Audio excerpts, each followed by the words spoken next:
Katalunia, eta han diferentea dira kontuak, ez?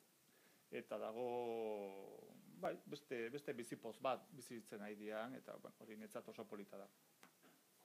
Gero, marrazkiak, esan dudana, ez? Oain, harritzen naiz ni esate dutenean zaldieroa eguneoko irribarrea.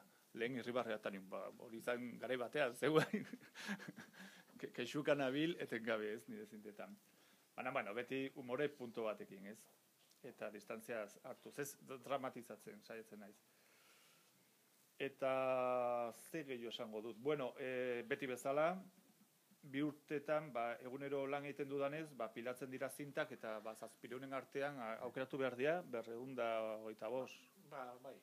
Bai, bueno, gutxi gora bera, 500 bat kanpoan gelditu behar dira, ez?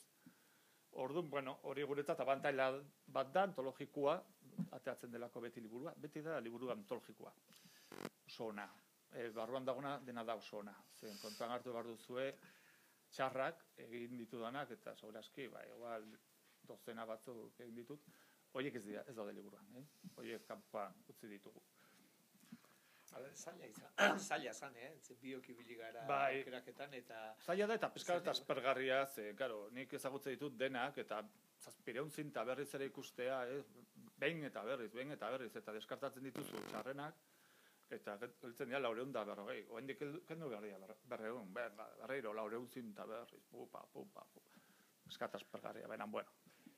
Lanak merezi du, nik uste dut, eta ez da nire lana izateagatik, nire adiskide on batek eta oso kritikoak, opaitu nion liburua, eta lenguan esan zuen oso gustora gotzela oean irakurtzen zea, eta oso ongi dagoela,